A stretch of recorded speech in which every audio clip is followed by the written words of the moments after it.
De todos os componentes essenciais de um carrinho, o motor talvez seja o mais complicado. Isso porque você nunca terá um controle muito grande sobre ele. No Arduino, por exemplo, podemos facilmente alterar sua programação, ou mais ainda, podemos alterar sua placa para aquilo que desejarmos. A bateria pode ser rapidamente substituída por uma mais potente, ou simplesmente recarregada. Já o motor é praticamente inalterável e requer uma atenção especial na sua escolha. Tanto é que se torna bastante conveniente projetar a estrutura dos seus projetos, tanto mecânica quanto elétrica, com base no modelo do motor. Para se ter uma ideia, trocar o motor de um projeto traria como consequência a necessidade de trocar a estrutura onde ele é fixado, o encaixe do seu eixo na roda e provavelmente sua alimentação, já que modelos diferentes costumam operar com potências diferentes. Os tipos normalmente utilizados em carrinhos e que vamos trazer nessa aula são os motores de corrente contínua e os servomotores. O motor de corrente contínua é constituído de um eixo, uma carcaça base e dois terminais de alimentação, também podendo apresentar uma caixa de redução, responsável por aumentar o torque do motor, e um encoder embutido, responsável por enviar informações sobre a rotação do motor, adicionando um circuito adicional e muito mais terminais de saída. A informação mais fundamental que você precisa saber sobre o seu motor é a sua tensão nominal de operação, que é normalmente presente na carcaça. O motor foi projetado para trabalhar continuamente sobre essa tensão, operando sem provocar danos desnecessários à sua estrutura. Ele também irá funcionar sem problema nenhum com tensões inferiores à nominal, com sua velocidade de rotação diminuindo proporcionalmente com a tensão.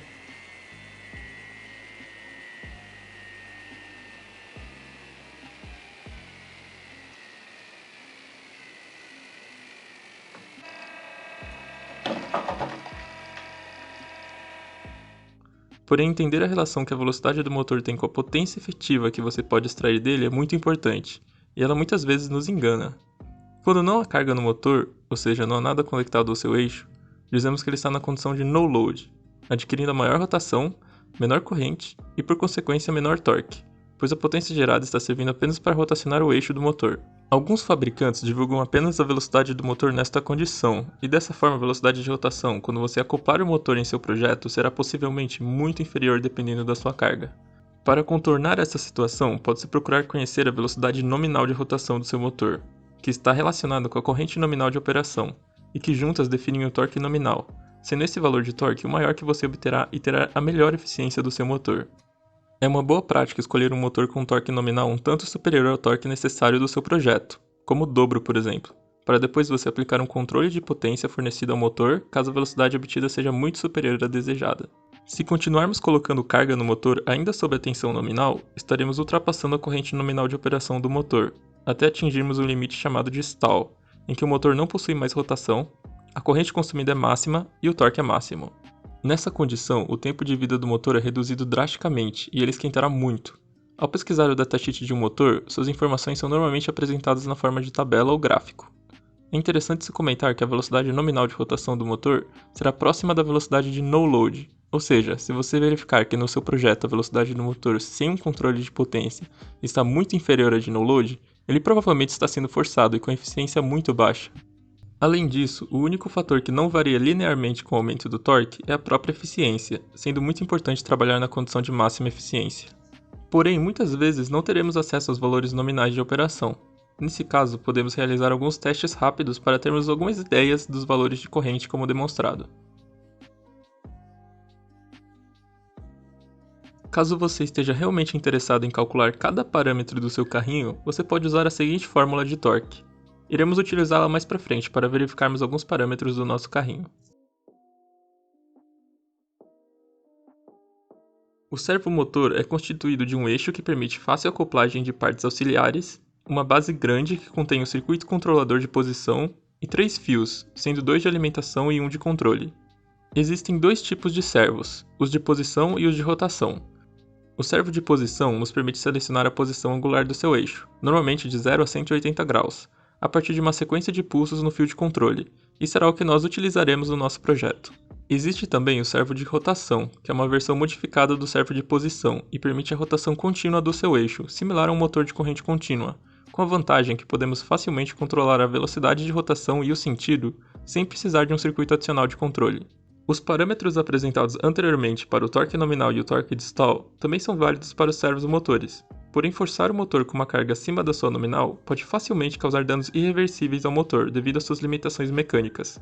Tentar forçar uma posição angular fora do limite estabelecido no datasheet também pode causar danos irreversíveis, por isso é recomendado nunca variar a posição angular entre todo o limite estabelecido, deixando sempre uma folga para a segurança.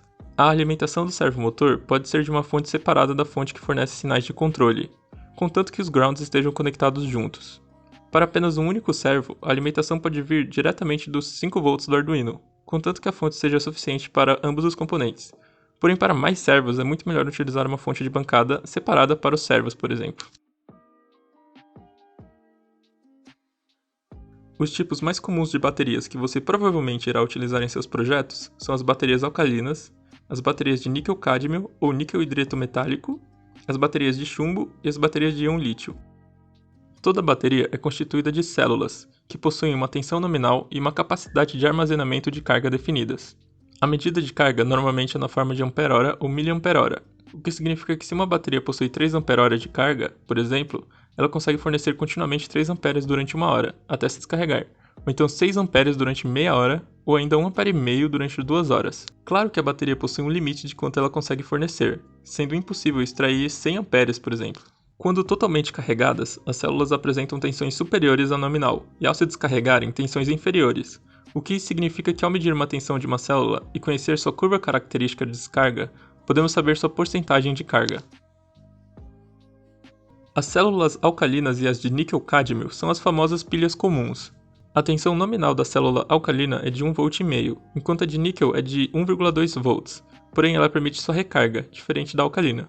A vantagem da alcalina diante de níquel é que, devido à sua vida única, ela pode fornecer correntes altas sem se preocupar com a diminuição da sua capacidade com o tempo, e também custa mais barato.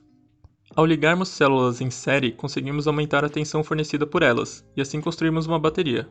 Repare que a tensão nominal da bateria será múltipla da tensão nominal das suas células. Repare também que se precisarmos de uma bateria de 12 volts recarregável, teremos que utilizar 10 células de níquel-cádmio, e se uma já é cara, imagine 10. Nesse caso, podemos utilizar as baterias de chumbo, que apesar de extremamente pesadas, são bem mais baratas. As células dessa bateria possuem tensão nominal de 2 volts, e podem ser recarregadas, apesar de não serem vendidas separadamente. Se você estiver disposto a pagar um pouco mais caro, pode obter as baterias de íon lítio, ou melhor ainda, suas células, que possuem tensão nominal de 3,7 volts, e a maior variação de tensão durante a sua carga-descarga, que permite operar motores de 12 volts na sua tensão nominal quando carregadas. É importante conhecer a curva de descarga da sua bateria ou de suas pilhas, para saber como a variação de tensão se dá e qual a melhor forma de carregá-las, prolongando o seu tempo de vida. Escolha a bateria do seu projeto com base no consumo de corrente nominal do seu motor, pois todos os outros componentes irão consumir uma corrente consideravelmente menor. Como o motor possui um pico de corrente quando ele se inicia para tirá-lo da inércia, é recomendado escolher uma bateria com uma boa capacidade.